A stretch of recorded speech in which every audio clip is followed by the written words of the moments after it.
नमस्कार, मैं हिमांशु कुमार। आप देख रहे हैं भारत लाइव।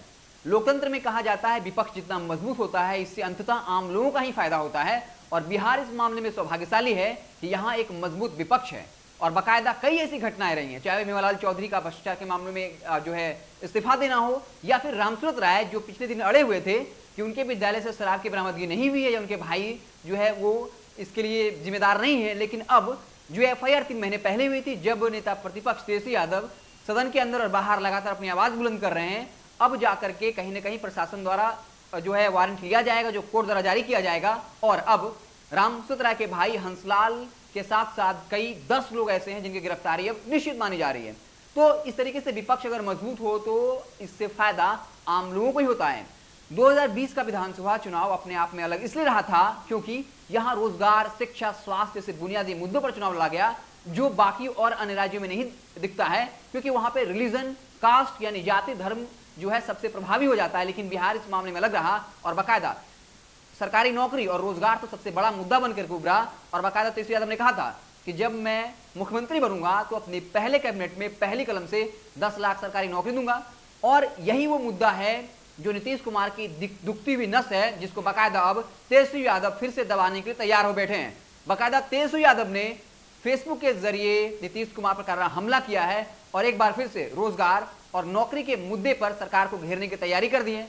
बाकायदा उन्होंने कह दिया है कि सरकार अगर हमारी बात नहीं मानती है तो 23 मार्च को विधानसभा का घेराव करेंगे। यानी एक बार फिर से सत्ता पक्ष और विपक्ष आमने सामने होगा और रोजगार, सरकारी नौकरी एक बड़ा मुद्दा होगा। आइए आपको बताते हैं तेजस्वी यादव ने फेसबुक पोस्ट के जरिए क्या कुछ लिखा है।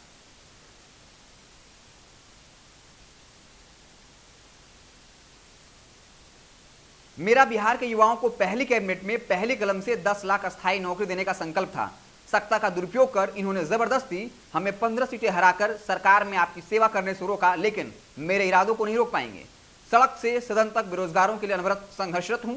सरकार सीधा जवाब नहीं देती कि बिहार में अस्थायी नौकरियों के कितने लाख पद रिक्त हैं, किन किन विभागों में और कब तक नियुक्ति करने का इरादा है। विधानसभा में मेरा द्वारा पूछा गया प्रश्न संलग्न है, कृपया देखिए। जब तक बिहार के करोड़ों युवाओं, छात्रों, बेरोजगारों और संविदा कर्मियों को उनका हक नहीं मिल जाता, तब तक हमारा संघर्ष जारी रहेगा।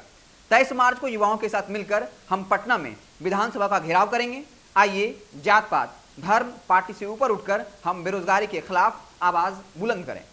और उन तमाम सवालों को भी संलग्न किया है, जिसमें पहला सवाल है, क्या मंत्री सामान्य प्रशासन विभाग यह बतलाने की कृपा करेंगे कि क्या यह बात सही है कि राज्य के सभी सरकारी विभाग कार्यालय में लाखों नियमित पद रिक्त हैं लेकिन सरकार द्वारा नियमित नियुक्ति नहीं की जा रही है? यदि हां तो क्या सरकार बेरोजगार युवाओं को नियमित रिक्त पदों के विरुद्ध नौकरी उपलब्ध कराने का विचार रखती है और नहीं तो क्यों? उसके बाद लिखा है, वस्तुस्थिति यह है कि बिहार सरकार के विभिन्न विभागों, कार्यालयों में स्वीकृत रिक्त पदों के भरे जाने की कार्रवाई प्रक्रियाधीन है, जो अलग अलग मामलों में विभिन्न चरण में है। राज्य सरकार के अधीन नियमित नियुक्ति हेतु अनुशंसा आयोगों यथा बिहार लोक सेवा आयोग और बाकायदा तमाम जो रिक्त पद हैं उनके बारे में सवाल पूछे गए। तो इस तरीके से तेजस्वी यादव अब नीतीश कुमार की सबसे कमजोर नस को दबाने के लिए तैयार हैं। वो है सरकारी नौकरी का मसला, बेरोजगारी का मसला, क्योंकि बिहार के अलावा पूरे देश में कहीं ना कहीं बेरोजगारी एक बहुत बड़ा मुद्दा बना है। चुनाव में इसका असर दिखा भी। ये अलग बात है कि इस बात को प्रमुखता से उठाने वाले तेजस्वी यादव सत्ता से महरूम रह गए कुछ सीटों की वजह से, कुछ वोटों के अंदर से। लेकिन अब एक बार फिर से तेजस्वी यादव ने नौकरी और रोजगार को लेकर सरकार को घेरने का मन बना लिया है और यह ऐलान कर दिया है कि अगर सरकार स्पष्ट रूप से जवाब नहीं देती है, कोई कार्रवाई नहीं की जाती है, तो 23 तारीख को विधानसभा का घेराव करेंगे। आप देखते रहे भारत लाइव, हम आपको पल पल की खबरों से लगातार अपडेट करते रहेंगे। अगर ये वीडियो पसंद आई और वह बिहार के राजनीति और बिहारियत से सरोकार रखेनी तो सब्सक्राइब बटन दबा के चैनल के सब्सक्राइब कर ली।